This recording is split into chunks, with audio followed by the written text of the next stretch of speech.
नमस्कार योगी, मेरा नाम सोनाली है। मेरे YouTube चैनल में आपका स्वागत है। आज मैं घुटनों में होने वाली समस्या के बारे में आपसे बात करूंगी। साथ ही आपको कुछ ऐसे सूक्ष्म व्यायाम बताऊंगी जिसे किसी भी आयु सीमा के लोग कर सकते हैं, चाहे वो 60 साल के वयस्क हों, 70 साल के हों या उससे भी ज़्यादा। इन व्यायामों को करने से निश्चित रूप से कुछ ही दिनों में आपको आपके घुटने की समस्या में आराम मिलेगा। तो आइए वीडियो प्रारंभ करते हैं। सबसे पहले हम ये बात पे ध्यान देते हैं कि हमें घुटनों में दर्द या घुटनों में किसी और प्रकार की समस्या होती क्यों है। जिसका पहला सबसे मुख्य कारण है वो है हमारे खान पान से रिलेटेड। जब हमारे खान पान में कुछ ऐसे पोषक तत्व शामिल नहीं होंगे तो अवश्य ही हमें घुटनों की समस्या होगी।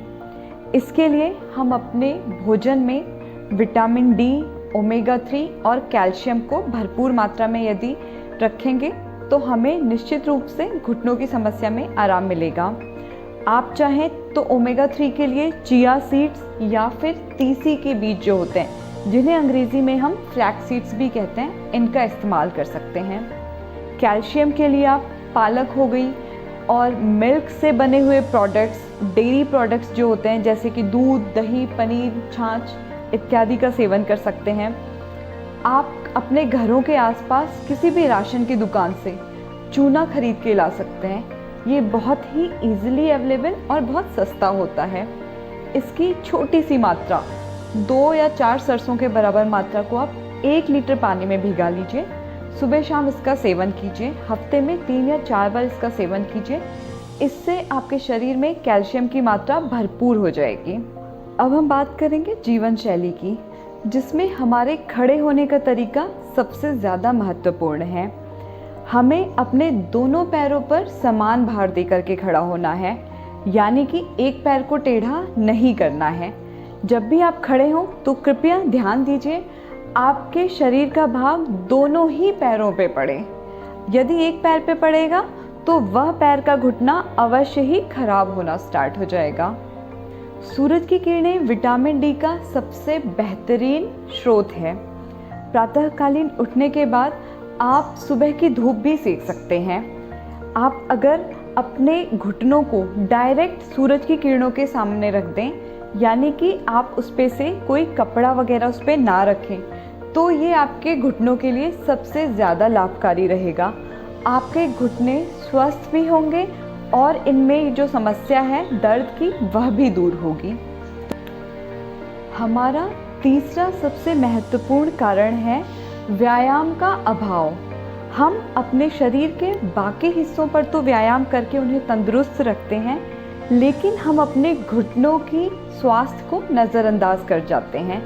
कई बारी यह हम जान के करते हैं और कई बारी यह हमसे अनजाने में हो जाता है। यदि आप व्यायाम करेंगे तो आपके घुटने निश्चित रूप से स्वस्थ होते जाएंगे। जैसा कि मैंने आपको बताया, इस वीडियो में हम बहुत ही सूक्ष्म व्यायामों के माध्यम से अपने घुटनों को स्वस्थ कर सकते हैं। तो आइए जो पहला योग आसन है उसकी तरफ बढ़ते हैं।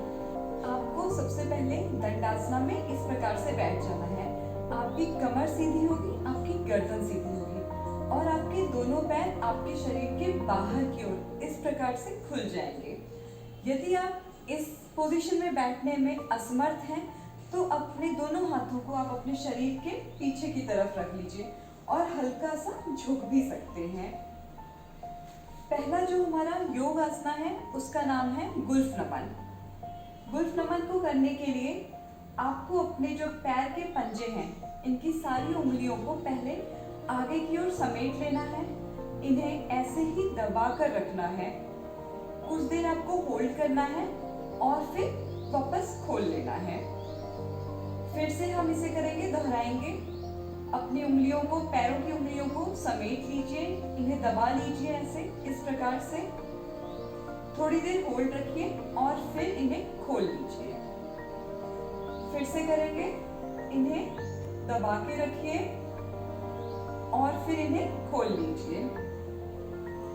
इसी गुल्फ नमन की एक दूसरी वेरिएशन है जो कि आपके घुटनों के लिए बहुत ज्यादा लाभकारी है। हम अपने दोनों पंजों को एक साथ मिला के रखेंगे। एक्सहेल करते हुए बाहर जाइए, इन्हें सामने की ओर हल्का सा झुका लीजिए। अब इनहेल करते हुए इन्हें अपनी छाती की तरफ ले आएंगे, अपने सीने की तरफ इनको खींच लेंगे। आपके पंजे जो हैं वो आपके शरीर की ओर झुक जाएंगे।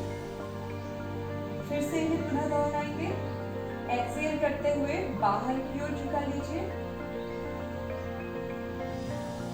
होल्ड कीजिए और इनहेल करते हुए इन्हें अंदर की ओर ले आइए।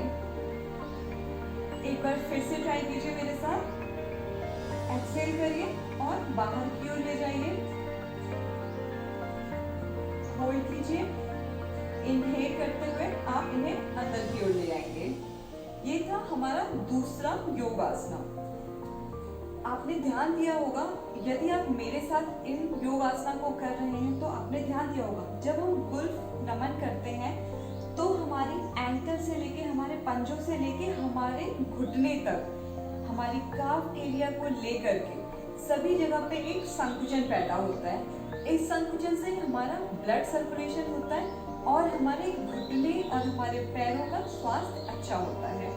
तो आइए अपने तीसरे योगासना को देखते हैं, जिसका नाम है गुल्फ चक्रण यानी कि एंकल रोटेशन। इसको करने के लिए अपने पैरों को मिला लीजिए, दोनों पंजों को इस प्रकार से। अब धीरे धीरे आप क्लॉकवाइज या एंटी क्लॉकवाइज इन्हें घुमाना स्टार्ट कर देंगे।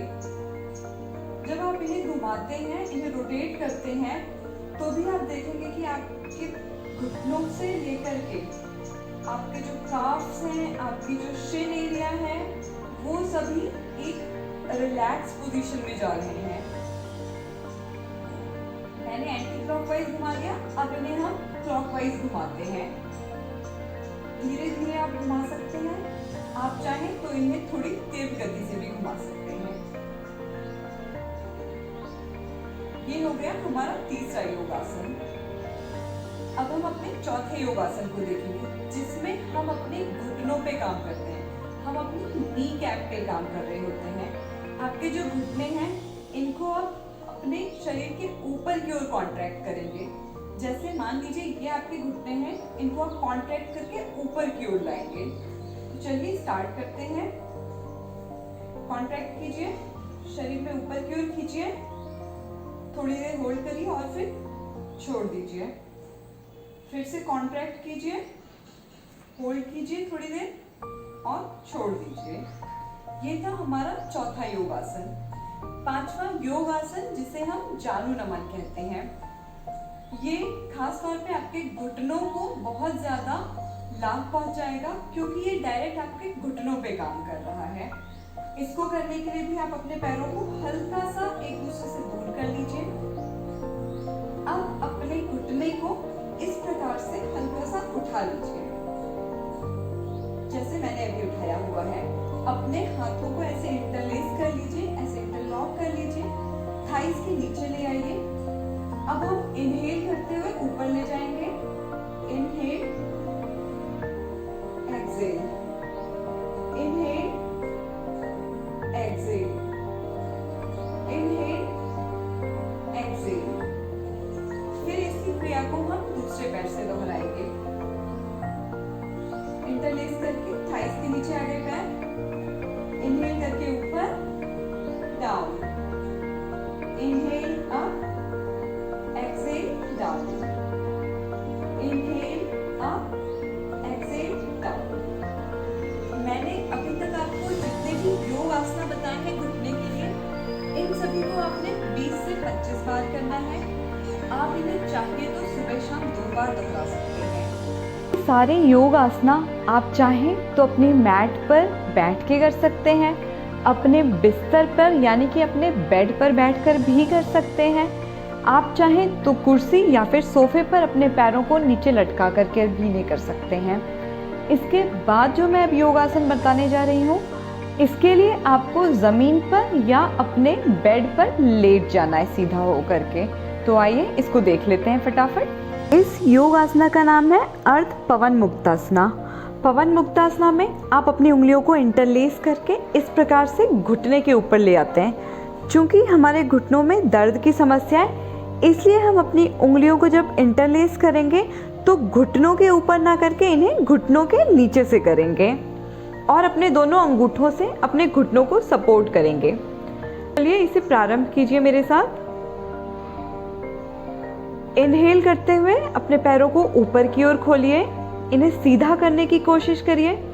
अगर आप सीधा नहीं होता है तो भी कोई दिक्कत नहीं है, आप यहाँ पे भी रुक सकते हैं, आप यहाँ पे भी रुक सकते हैं, जितना सीधा आपसे हो सके। यहाँ पे आप होल्ड कर लेंगे थोड़ी देर, फिर एक्सहेल करते हुए नीचे आ जाएंगे। इसे फिर से दोहराइए। इनहेल करके ऊपर जाएंगे, होल्ड करेंगे यहाँ पे थोड़ी देर और एक्सहेल करके नीचे आ जाएंगे। ठीक इस क्रिया को अब हम अपने दूसरे पैर के साथ दोहराते हैं। इंटरलेस करके दोनों अंगूठों से घुटनों को सपोर्ट कीजिए इस प्रकार से। इनहेल करके ऊपर जाइए, होल्ड कीजिए और एक्सहेल करके नीचे।